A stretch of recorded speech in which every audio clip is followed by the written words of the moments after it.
இன்றைக்கி எங்கள் வீட்டு சமையல் இன்றைக்கி சிக்கன் பிரியாணி செய்ய போகிறோம். இதுக்கு மசாலா வந்து இஞ்சி கொஞ்சம், பூண்டு, கருவேப்பிலை கொஞ்சம், ஒரு 2 பச்சை மிளகா, பட்டை, லவங்கம், ஒரு ஏலக்காய் போட்டு இதை அரைச்சி வச்சுக்கலாம்.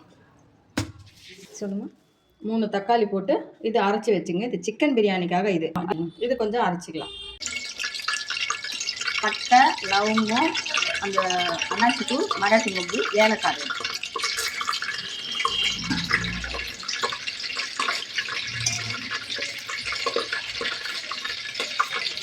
கொஞ்சம் புதினா,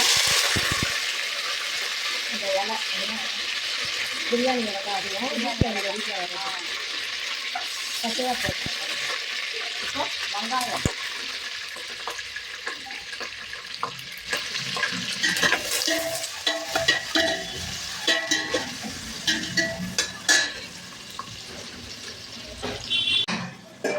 வெங்காயம், சிக்கன் வந்து இது வந்து 3/4 கிலோ சிக்கன் இருக்கும்.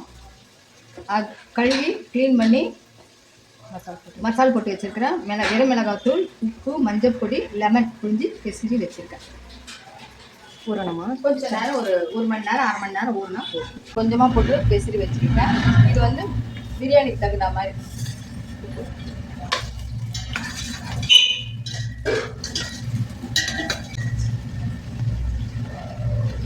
இந்த இஞ்சி பூண்டு இதெல்லாம் அரைச்சா இல்லையா, அந்த மசாலாவும் சேர்த்து போட்டுக்கிறீங்களா?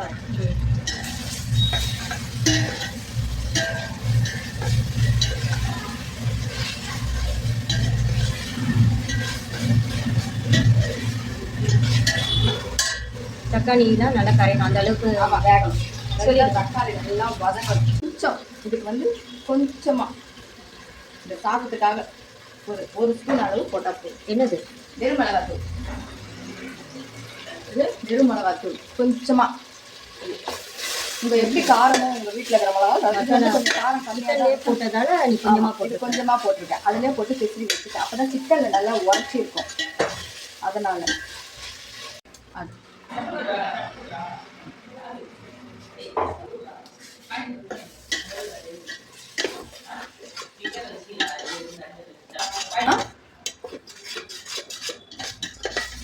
சக்கரை சும்மா ஒரு 1/2 ஸ்பூன், கொஞ்சம் ஸ்வீட் தன்மை தான். இப்போது இந்த சிக்கன் கலரி வச்சோம் இல்லையா, மசாலா போட்டு வச்சு சிக்கன் அதையும் சேர்க்கணும்.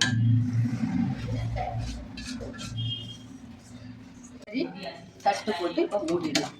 அது நல்லா இதுவே வேகட்டும். முதல் கொஞ்சம் சிக்கன் வேகணுமா? சிக்கன் வேகணும். அந்த தேங்காய் ஒரு 4 முந்திரி போட்டு, இது பிரியாணிக்கு தான். பிரியாணிக்கு கொஞ்சம் இது நைஸாக தேங்காய் 2 முந்திரி போட்டு அரைச்சா இல்லையா, அது இருக்காது பிரியாணிக்கு. பிரியாணிக்கு தானே சொன்னோம். அது போடுறதால என்ன பெனிஃபிட்? டேஸ்ட் கொஞ்சம் வரும். புகைனால எதுவும் கிளியரா இல்லை.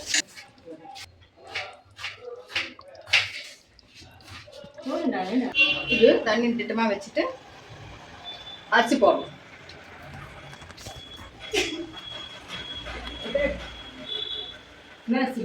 இது வந்து புல்லட் அரிசி. புல்லட் அரிசி இதுக்கு வந்து நம்ம வந்து கணக்கு பண்ணுறோம்னா 1க்கு 2 தண்ணி வச்சா போதும்.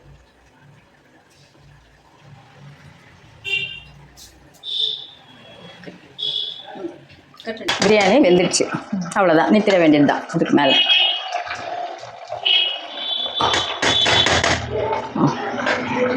நல்லா பலன்னு வந்திருக்கு பாருங்க. எஸ்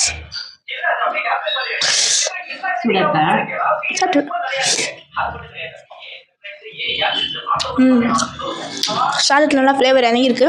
டேஸ்ட் சூப்பராக இருக்கு.